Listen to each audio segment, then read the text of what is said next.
Welcome back, brothers and sisters. I am Braden. This guy next to me, that's Tim, and this is the Second Legacy, and thank you for stopping by. Today, we are going to examine what broke over the weekend, the embarrassment, this is uncomfortable. It turns out that the gun controllers owned police departments in a gun control city were selling more guns through their FFL because they had to, that were found in crime than private dealers. This one, you're going to want to send out. And of course, make sure you guys hit that like button, subscribe to the channel, and turn the notification bell on because this is the place where we look at what's going on in the 2A, take it in, bring it, and analyze it, add some commentary, send it right back out with some humor and an amazing element of sarcasm for a garnish, and that is what we're about. And Tim, with that, are you ready for DC? I don't think I'm never ready for DC. To bump this jelly. Oh, hit me. Let's talk about the crazy in DC today. Well, you sent me this story, so you get full credit. I know, like this. Yeah, DC is a hot mess. But if you want to see a failing far left government, it's right there in DC, in New York, and in Los Angeles, and San Francisco, and Chicago. I could go down the list, but DC is definitely one of the failing far left cities, and this just speaks to that. So let's get into it. Oh, we're gonna get into it. All right, let me put on my finest exposed news anchor report voice. Ladies and gentlemen, Washington, D.C., a dark night, a dreary night, and this report airs. Cue number 8. Tonight over a gun dealer here in D.C. and how well it was operated. This is not your standard gun shop. As investigative reporter Ted Oberg and the News 4 I-team found, the area's largest police force ended up being in the firearms business itself. Ted? Yeah, Jim and Anna, it was a surprise to us as well. You know, when a D.C. resident wants a legal handgun, they usually go to a gun store in Virginia, Maryland, find it online. They pay for it and then ship it to a licensed dealer in D.C. That D.C. dealer is the only place that a federal background check is done, and that looks for past convictions or other disqualifications. And for a time, D.C. police was the only one in town doing them. Something that's now raising newly uncovered. What could have gone wrong when the when the government doesn't follow government laws, when the government breaks its own rules, when the government does exactly what they're accusing you of doing, and yet we're supposed to take your guns away and give it to these government clowns. They got it. Don't worry about it. They'll take care of it. There's a few things that I want to point out here as we go forward. So first of all, I can't help but draw a very clear distinction between something I find very similar, Tim. You know what other national state has one gun shop in the entire country and it's run by the military and in the police force? It's Mexico. They're the ones that do that. Well, it turns out DC did the exact same thing because, you know, we have that pesky Second Amendment to the Constitution, and they were forced to do it because they ran all the other FFLs out of the business. So then, therefore, there was no FFLs in the city. And this news organization is like, you would never believe that the gun dealer in DC was the police. Yeah. And they're talking to this uneducated, completely oblivious constituency who doesn't even know how it works. Yep. You know, and as a gun dealer, if you have so many traces in a year, then you get put in a probationary status, right? Where they basically, you know, over scrutinize everything you do from that point forward. And this goes to a conversation we've had in the past where, like, as a gun dealer, you can't read people's minds. You don't know what their intent is, right? We just know that we have a Second Amendment. We have a right to own firearms in this country. And so, you know, people are going to go buy guns for whatever purposes that may be. And sometimes people lose control of those firearms because it's just private property like anything else that's gotten stolen out of your house. And sometimes those guns get stolen and wind up being used in crimes. And then this all falls back on the police department, who is the only gun dealer in DC, who's now on probation, who has now been feeding the criminal element in DC. It's just all the talking points. Yeah. Right. And they're just so shocked. Braden, they're shocked. Like, we were shocked to find this out. What, you thought because the police were running the show that it wasn't going to have problems? It's going to have more problems. Well, we're going to walk through all of this right now because all of this is coming up. Check this out. This is number 9 for the next segment. DC police wouldn't talk to us about Poland's claim, but we do know now where some of those guns ended up. After a gun is found at a crime scene, the ATF traces it all the way back to the original sale with dealers like Poland, and then follows the trail to see who else may have bought the gun before it was used in a crime. Detectives use the traces to develop suspects. The ATF cracks down on dealers who sell a higher number of guns eventually recovered at crime scenes, forcing them to report more information and participate in what the ATF calls its Demand Letter 2 program. The agency put D.C. police in it after tracking dozens of guns from crime scenes in 2021 alone to MPD gun dealers. Oops. But you know, the anti-gunners are just going to say, look, even the police can't control this. We just need to shut it all down. I mean, that's how the other side's going to view this, right? Well, yeah, but don't think about the leftists and the gun controller side, because you know what they're going to do. Like you said, what's funny is, or at least to me, is the people right in the middle who are not aware of all the laws, and they hear both sides of the argument from the constitutional gun right side and the gun controlling side, and they're looking at that, they're going, wait a minute, what? Yeah. And the reason I find this so funny is because for the last several years, FFLs, gun dealers, have been, just absolutely demonized by this administration, right? Absolutely. Gun dealers, they're trying to shut them down. They've shut thousands of them down since Biden took office. They're shutting them down for any reason they can. Minor infractions, it used to be a warning letter, now will cause you to lose your license. They're actively trying to shut down the dealer network, which goes to another point that we've talked about before here on the channel. Because of the Gun Control Act of 1968, all new firearms purchases have to go through a licensed dealer. And so if they shut all those dealers down, what does that mean? Oh, look at that. Right? Automatically. Gun control ban. Well, what it means, Tim, is dude, this is so good. Yes. So what you just alluded to is the exact outcome that will happen if they get their way, right? Mm-hmm. So say they shut down all private FFL dealers because of their shady practices. By the way, we're going to get to that in 1 second because more clips are coming. So they get rid of all private FFL dealers, and all of a sudden, oh man, there's no dealers, there's no guns. Darn. Well, that's unconstitutional. Because what you're seeing here in DC is an example of that. They had no gun dealers, and it was unconstitutional for the people of DC because they couldn't have access to one of their rights. So what they had to do was the mayor, which again in the end clip coming up, had to actually open up and mandate that the police department had to sell and transfer guns from other parts of the country. They cannot achieve what they're trying to achieve. We're going to win this in the end because the laws and rules that they have to abide by end up like this. Yep. It is comical, bro. Right. This is showing that the government can't even follow its own rules, laws, and guidelines and whatnot. Right. Correct. And so, but they're going to hold you to a different standard as a gun dealer, or as an individual, which we're all gun dealers now. If you've ever sold a firearm, welcome to the network. Oh yeah. I see what you did. Yeah. Right. But it's just, it's funny, but it's not funny. Right. Because even though this kind of helps make our point, the left's going to take it and run with it too. Right. They're going to justify their crazy gun control because we can't even trust the police to do this right. We just need to shut it all down. Right. And that's how they're going to take this. Of course, the left is going to do that. No. Of course, that's the tack they're going to take. Yeah. But this is the next point, and this is why I think it's so crucial to go down this road. Yes, 100% that's the area they're going to take it. The people in the middle are observing this, and they're going to go, wait a minute. So you're telling me that you put the police in charge of this, and it was a worse outcome than the private sector, and so your solution from the police being in charge of this is to take all the rights completely? Right.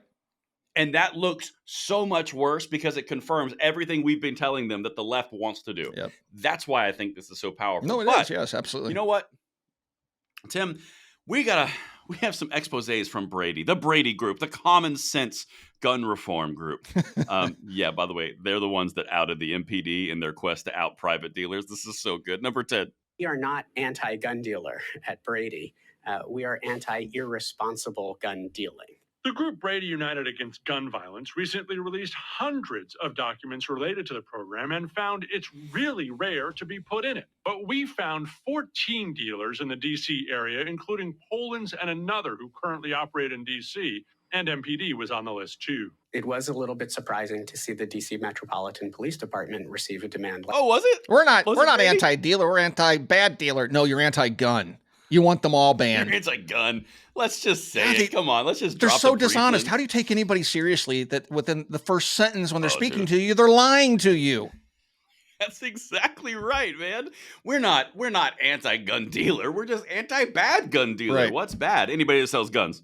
We want to ban magazines. Okay. We want to ban anything that loads itself. We want to ban. Oh, but we're not anti-gun dealer. But we're not. No, we're pro-gun. And as long as that gun is a slingshot, but we'll probably take that away too. See? It's so easy. And what I love the most about this is the level of irony that they got this list and they brought all this attention to the list from the ATF. And it turns out that it backfires in this splendid, spectacular fashion. I love a good gun control backfire. It just brings joy to my heart. It does, because it always happens. Well, watching them flounder with this is pretty funny. Because they don't they don't quite know. Right now they're reeling from the surprise and shock of it all. Because in their stupid little minds, they think the government can do no wrong when the government historically has screwed up everything. That's why free market capitalism has gotten us to where we are, and we've defeated every other economy in the world and every other ideology in the world through freedom, constitutional republics, and free market capitalism. Anyway, I don't want to get onto an anti-commie rant, but the commies. So I'm just going to move along now. No one likes them. No one likes them. I know we're going to get past it. But speaking of floundering, listen to what the MPD, you talk about damage control PR release. Oh boy. Listen to this, number 11. Questions on camera. A spokesperson only telling us MPD has never sold guns. MPD was required to operate as an FFL to uphold a constitutional right in the district. During that period, the department facilitated the legal transfer of 8,038 firearms. Gun dealers are gatekeepers. That's their mandate under the federal law. They have that responsibility and that obligation to make sure that every sale is a safe sale. But there's another concern the I-Team found, what's called time to crime. The ATF explains, on average, a gun found at a crime scene is 10 years past its first sale. Shorter times, the agency tells us, deserve more scrutiny. And in DC Police's case, the time to crime was around 20 months, less than 2 years. Scharf says, even though DC Police no longer operate as an FFL, the department should want to know why their time to crime was so much shorter, and be able to tell DC families if their loved one was shot with a gun they helped bring into the district. MPD is ultimately responsible for the public safety of the residents of Washington, D.C. Everything that they do should have an eye towards protecting the public safety. How long till they get sued? What is a safe gun transfer? See, this is the whole thing, right? It's safe. It's so safe. Yeah. First of all, I think it's funny that the MPD was out there like saying, well, it's not our fault. We were mandated to do this. We didn't do it. It's not our fault that these criminals are getting the guns that we transferred. We didn't sell them. We just transferred them. There's a distinction there. But we're responsible for public safety and our time to crime. We didn't do this. We were mandated. And then you have this clown out there saying, well, they're responsible to make sure it's a safe transfer. Well, define a safe transfer for us, Pinhead. Again, right. Do you presume to read minds? Is that what you're going to say next? Exactly. Do you have a Minority Report room where you have two clairvoyants sitting in a pool of water going, criminal? And the dealer's like, he's a criminal? Nice one. That voice in my head? Never mind. Ignore that voice. Go ahead and take the gun. I mean, what is this idiot thinking? Good Lord, these people are dumb. What they're thinking is all guns are dangerous and public safety has no guns. That's what they're thinking. But let me just bring something up that some people might not know watching this video. And you may or you may not. Bear with me. When they're saying they've never sold guns and it's not our fault that these things happen and we were just forced to be an FFL, the way that this system works, if you guys are not familiar on the back end, if they go into, let's say someone lives in Washington, D.C., and they call Georgia, right? Georgia has a gun that they want at the right price, whatever. They say, hey, I'll buy that gun from you. A credit card transaction happens, and that gun is not shipped to their door. That gun is shipped directly to an FFL wherever they're going to pick it up. They cannot get it from the dealer that they bought it from to them without an FFL background check. It is impossible because the dealer that they bought it from has to ship it to another dealer. The MPD was functioning as this dealer. And what happens, Tim, at that dealer point when the consumer comes to pick up their gun? What happens? A NICS background check. That's all you can do.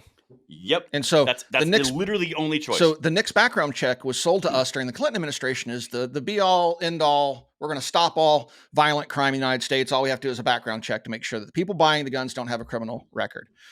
And it didn't change anything. And so this is why we're against the NICS system. But here they are saying that the DC police department's at fault here when it's their own systems that don't work. Their own laws don't work. But now they're just going to assign blame.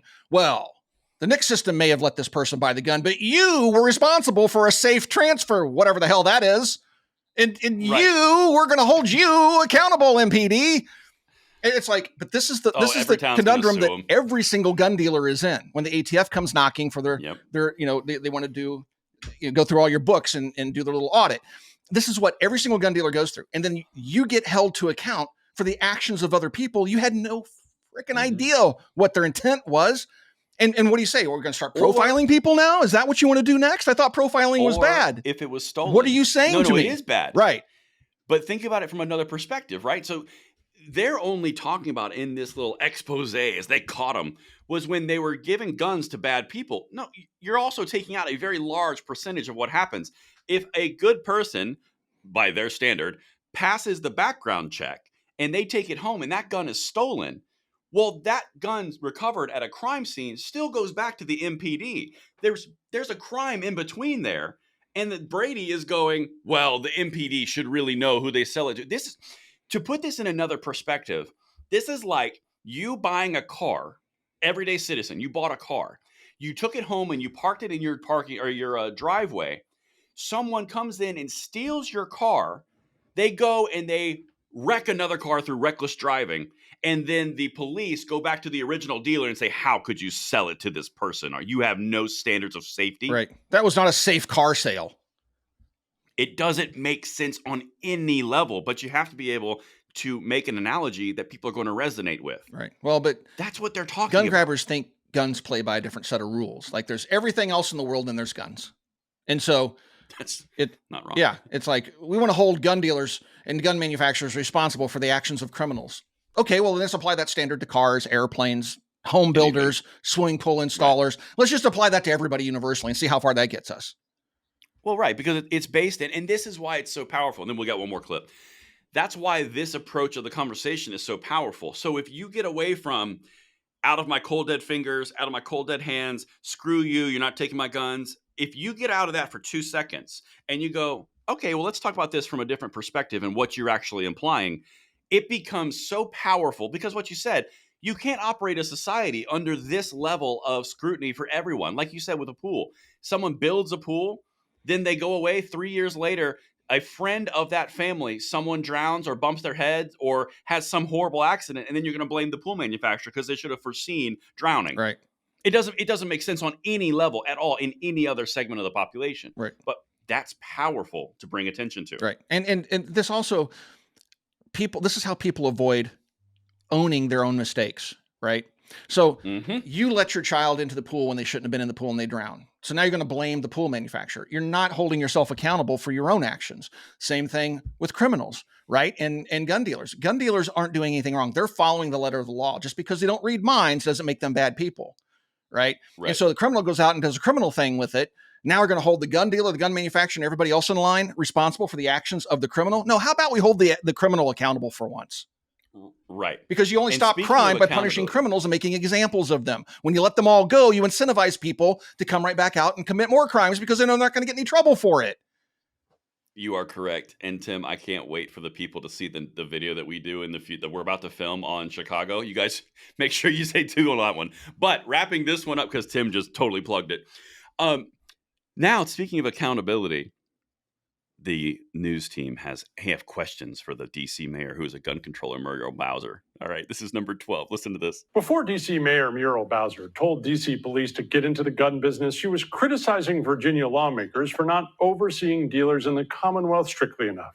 We found the letter she sent Virginia legislative leaders in January of 2020, urging them to do more to keep guns legally sold in Virginia from being used in D.C. crimes. Illegal guns originating in Virginia are a key driver of gun crime in D.C., Bowser wrote. 4 months later, she signed that mayor's order authorizing D.C.'s police department to become an FFL themselves, and those ATF records show MPD helped sell guns eventually used in crime, too. something about if you live in a glass house, don't throw stones. Something like that. Yeah, I mean, it's just epic, and this is the same egg in your face type of far left gun grabbing lunacy that we deal with all the time. They constantly get caught up in their own BS, and here she is criticizing everybody else around her, and she thinks she's doing the safe thing by making the police department the gun dealer, and it blows up in her face. Right. Oops, well, maybe you should get your own house in order, sweetheart. Your laws don't work, and harassing legitimate gun owners isn't how you stop crime. You stop crime by holding criminals accountable for their actions. Jeez. Yeah, but you know what? You know what I love so much about that last portion? Because it puts such a beautiful bow on it. When you walk through this story with anybody who's in the middle or anybody who's on the left or even gun controlling advocates, right? If you walk through that segment alone, you will blow their minds and cause a short circuit. And here's why. Because everything that the gun controlling groups have told them is that everything they're doing for common sense gun safety is perfectly constitutional and it'll hold up in courts. And there's nothing wrong with what they're doing. They're really just being more virtuous because gun dealers and gun advocates are evil, right? That's the high level. Yeah. But then you get on this report and you go, well, wait a minute. The mayor of DC, who was lambasting gun control policies and lambasting anyone who has a little bit more freedom than them and blaming them for problems. Wait, why did she create an FFL out of the police department? That doesn't make sense because guns don't equal safety. So why did she create a way for people to get guns? And then that opens up the door to because it's constitutionally required. Yeah, not my fault. Again, shift blame. Exactly. But it breaks down the idea that you can stop this. You can't stop the guns from these populations. They're going to lose. It's just funny watching them all blame each other. You know, it's like the police department, we didn't do it. We were forced into it. You know, the governor's like, I didn't do it. I was trying to make everything safe. And it's just like, they never look at themselves introspectively and go, oh, maybe I'm doing something wrong here. Oh, maybe these stupid laws and restrictions don't really save anybody anything and it only harasses the law abiding. But, you know, that would take some level of lucidity, and they just don't have that. So anyway, I mean, this is a great story. It's funny watching the gun controllers get egg on their face when they're doing their heavy-handed gun controlling and all blows up like it's almost destined to do. Let us know in the comments down below what you think about this story. Do you think this is funny? Do you hold the MPD accountable for, you know, their actions? Or do you think maybe we should hold criminals accountable? Let us know. Thank you for watching Second Legacy, and we'll talk to you guys soon.